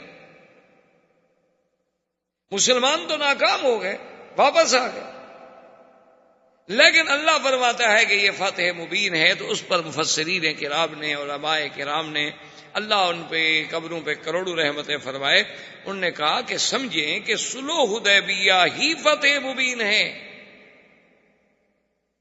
کیسے فتح مبین ہے؟ انہوں نے کہا کہ حضور صلی اللہ علیہ وسلم کے بارے میں کفار مکہ پہلے کیا کہتے تھے؟ وہ تو کہتے تھے نعوذ باللہ جادوگر ہے۔ کفار مکہ تو کہتے تھے کہ آپ شاعر ہیں، آپ کاہن ہیں، آپ جادوگر ہیں، آپ نعوذ باللہ خود قرآن بنانے والے ہیں، آپ اللہ کے نبی نہیں ہیں۔ تو جو لوگ کل تک شاعر کہتے تھے، ساحر کہتے تھے، اور جو لوگ پھپتیاں کستے تھے کہ بھئی دیکھو کیا مسلمان، کیا جناب ان کی طاقت ہے، اور کیا یہ سوچ رہے ہیں کہ ہمارے مقابلے کریں گے، جن کو مکے میں رہنے کا ٹھکانہ نہیں ملتا، کبھی حبش جاتے ہیں، کبھی مدینہ جاتے ہیں، تو آج ان دشمنوں نے آپ کو ایک فریق مان لیا، آپ کی قوت کو تسلیم کر لیا، سلو کرنی پڑی، ورنہ تو وہ کہتے ہیں ہم مکے میں بیٹھے ہیں، حضور مدینہ کتنا دور ہے، حدیبیہ تو مکے کے قریب ہے، تو اٹھ کے فوج کے ساتھ حملہ کر لیں، ہم تو یہی ان کو ختم کر دیں، گویا 1400 آدمی ہمارے ہاتھ میں آیا ہوا ہے۔ لیکن اس کے باوجود وہ برابر کی سطح پر بیٹھ کے ایک معاہدہ کر رہے ہیں، سلو کر رہے ہیں، اور جو ہمارا حلیف ہوگا آپ نہیں چھیڑیں گے، جو آپ کا حلیف ہوگا ہم نہیں چھیڑیں گے، وہ تو اب برابر کی قوت تسلیم کر رہے ہیں، اور باقاعدہ معاہدہ جو ہے وہ کعبۃ اللہ میں رکھا گیا۔ اس سے بڑی فتح کیا ہوتی ہے کہ دشمن آپ کی قوت کو تسلیم کر لے، دشمن آپ سے بات کرنے کی طاقت کو مان لے، ورنہ جو دشمن آپ کی طاقت نہ سمجھے، آپ اس سے کہیں جی ہم آپ سے مذاکرات کرنا چاہتے ہیں، چھوڑو یار آپ سے کیا مذاکرات ہم نے کرنے ہیں، تم کون ہو مذاکرات کرنے والے؟ تو مذاکرات تو اسی سے کیے جاتے ہیں نا جن کی قوت و طاقت کو تسلیم کیا جاتا ہے کہ چلو جی ٹھیک ہے پھر بیٹھ جائیں بات کرتے ہیں، ورنہ جو طاقت کے گھمنڈ میں ہوتا ہے وہ کہتا ہے جی ہم کیا بات کریں، کس چیز کی بات کریں۔ ایک دوسری بات یہ ہے کہ اگر آپ الحمدللہ میرے سب بھائی پڑھے لکھے لوگ ہیں، تاریخ پہ نظر ہے، یا نہ بھی ہو تو نظر ڈالی جا سکتی ہے، کوئی ایسا مشکل مسئلہ نہیں ہے، صرف ایک دلچسپی ہے نا کہ اللہ ہمیں دین کی طرف تھوڑا رجحان دیتے، ورنہ آدمی پڑھا لکھا آدمی، اگر آپ انگریزی کی کتابیں پڑھ سکتے ہیں، اگر آپ اپنے میڈیکل سائنس پڑھ سکتے ہیں، تو اللہ کا قرآن بھی پڑھ سکتے ہیں، کوئی منع تو نہیں ہے تو صرف دل کو سمجھانے کی بات نا کہ تھوڑا سا اس خدا کو بھی ہم حق دے دیں، 24 گھنٹے جو ہم نے پیٹ کے دیے ہوئے ہیں، جس خدا نے ہمیں پیدا کیا، چلو اس کو آدھا گھنٹہ تو دے دیں۔ اگر اپنی زندگی کے 24 گھنٹے ہم نے صرف اپنی معاش کے لیے کہ پیسے بن جائیں گے، سٹیٹس بن جائے گا، وہاں گھر بن جائے گا، گاڑی بن جائے گی، محلے کے لوگ کہیں گے دیکھو جی بڑی ترقی کی ہے اس نے، اگر اس کے لیے ہم کریں چلو ٹھیک ہے وہ بھی کریں، کوئی منع نہیں ہے شریعت میں، حلال طریقے سے آدمی کمائے تو کیوں نہ کمائے، لاکھ دفعہ کمائے، لیکن اس خالق و مالک کو جس نے ہمیں پیدا کیا ہے، جس نے ہمیں یہ صلاحیتیں بخشی ہیں، جس نے ہمیں عقل دیا ہے، جس نے ہمیں علم دیا ہے، اس کے لیے کم از کم اپنے 24 گھنٹے میں سے آدھا گھنٹہ تو ایک مختص کر لیں کہ یہ آدھا گھنٹہ محض اللہ اور اللہ کے رسول کی باتیں سمجھنے اور پڑھنے کے لیے ہے۔ تو آپ اگر خود غور کریں گے تو آپ دیکھیں کہ سرکار دو جہاں صلی اللہ علیہ وسلم کو نبوت ملنے کے بعد آپ 13 سال تک مکہ مکرمہ میں رہے، 13 سال کوئی معمولی سی بات نہیں ہوتی، ایک عظیم مدت ہے۔ 13 سال کے بعد جب آپ کی عمر مبارک 53 سال ہو گئی تو آپ نے مدینہ منورہ ہجرت فرمائی، یعنی مجموعی طور پر اگر آپ دیکھیں تو جب آپ ہجرت کر کے آئے ہیں، مدینہ منورہ میں پہنچے ہیں، تو تقریباً 13 اور 14 15 سال کی محنت کے باوجود مسلمان کتنے ہوئے؟ 150۔ یہ تو پھر انصار میں سے مسلمان ہوئے نا مدینے میں۔ اچھا، اس کے بعد جناب آپ مزید بھی آپ کی عمر مبارک کے 6 سال ملا لیں، کیونکہ یہ واقعہ حدیبیہ کا جو ہے یہ 6 ہجری میں آ رہا ہے، تو 6 سال اگر آپ اس کو بھی شامل فرما لیں، اور تاریخ ہجری جو ہے وہ ہجرت کو مقدم رکھا گیا، وہیں سے شروع ہوتی ہے، تو 6 اور 13 19 سال، تو 19 سال میں کل کتنے مسلمان تھے؟ 1400 آدمی جو حضور کے ساتھ عمرے پہ آیا، 500-600 نہیں آیا ہوگا، یعنی بچے عورتیں کچھ گھر رہ گئے نہیں آئے، یعنی 2000 آدمی، 3000 آدمی، بڑے سے بڑا آپ لگا لیں 3000 آدمی ہو گیا ہوگا مسلمان، تو 19 سال کی محنت میں تو صرف 3000 مسلمان ہوا۔ حدیبیہ کی صلح ہوئی سن 6 ہجری کے آخر میں، 7 میں حضور نے عمرۃ القضاء فرمایا، اور 8 ہجری میں مکہ فتح ہو گیا تو حضور کے ساتھ 10,000 کا تو صرف لشکر تھا جو مکے میں آیا، یعنی 19 سال میں ہم نے 3,000 مسلمان ہوئے. حدیبیہ کی فتح صلح کے بعد 10,000 تو لشکر تیار ہو گیا. اس سے بڑی فتح ہوگی؟ اس طرح اسلام پھر آگے بڑھا، کیونکہ دونوں فریقوں کے درمیان معاہدہ صلح ہو گیا، امن قائم ہو گیا. اب وفد باہر جانے کا مواقع ملے، اور حضور صلی اللہ علیہ وسلم جن لوگوں نے احزاب میں آپ کے خلاف حملے کیے تھے ان کو پہلے ادب سکھا چکے تھے، وہ الگ روب پڑ گیا تھا لوگوں پر. تو اللہ نے اسلام کو ایسی طاقت دی کہ صرف 2 سال کے بعد اس فتح کو فتح مبین کیسے نہ کہا جائے. یہ تو سب سے بڑی فتح تھی. اور دوسری بات یہ دیکھیں کہ اللہ کے نبی نے جو خواب دیکھا تھا اس میں یہ بات شامل تھی. لقد صدق الله رسوله الرؤيا بالحق لتدخلن المسجد الحرام إن شاء الله آمنين محلقين رؤوسكم ومقصرين لا تخافون فعلم ما لم تعلموا فجعل من دون ذلك فتحا قريبا. اللہ نے فرمایا امن کے ساتھ کوئی خوف نہیں ہوگا. لیکن اب اگر عمرہ نصیب ہوتا تو خوف ہوتا، ڈر تھا، لڑائی ہو سکتی تھی. لیکن جب عمرۃ القضاء پہ حضور صلی اللہ علیہ وسلم تشریف لے آئے، اب تو معاہدے کے تابع آ رہے ہیں نا، سب کافروں نے مکہ کھول دیا، کوئی رکاوٹ نہیں، کوئی خوف نہیں، کوئی ڈر نہیں. اب حضور صلی اللہ علیہ وسلم جب مدینہ منورہ میں پہنچ گئے تو ایک صحابی تھے حضور کے ابو بصیر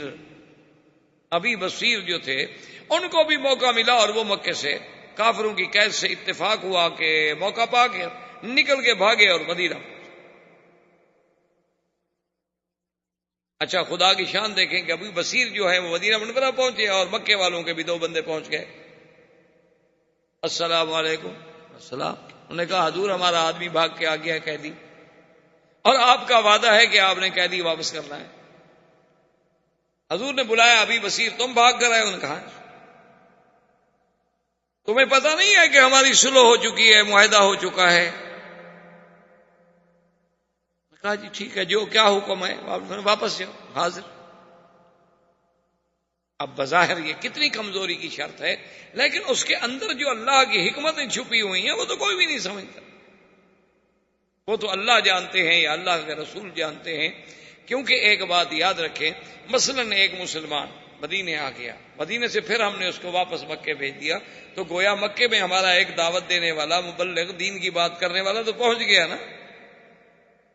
اور اگر خدا نہ خواستہ کوئی مسلمان مرتد ہو گیا، ہم نے اس کو مدینے سے نکال دیا، وہ ہم واپس نہیں لے رہے، کیونکہ اگر مرتد کو واپس لیں گے تو اور ارتداد پھیلائے گا اور برائی پھیلائے گا اور انگارے لگائے گا. اچھا ہے کہ ایسی انگلی کو کاٹ دو جس کو کینسر ہو گیا ہو، اس کو کاٹ کے پھینک دو.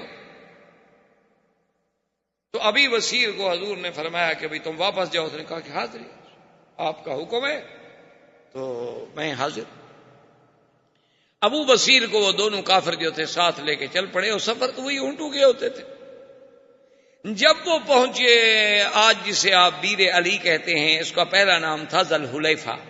ذوالحلیفہ پہ پہنچے تو انہوں نے کہا بھی آج رات یہیں قیام کریں گے، یہاں سے پھر صبح کو سویرے سویرے ٹھنڈے ٹائم میں سفر کریں گے. تو ان دونوں کے بعد تلواریں تھیں. تو ابھی بصیر نے دیکھا کہ کوئی اللہ موقع دے دے. اس نے کہا دیکھیں اب حضور کا وعدہ تو ہو گیا پورا، حضور نے تو مجھے واپس کر دیا ہے. تو اس نے ایک کافر سے کہا کہ اس نے کہا کہ یار دیکھو چلو میں قیدی تو ہوں، تمہارے ساتھ واپس بھی جا رہا ہوں، یہ تلوار تم نے کہاں سے لی ہے؟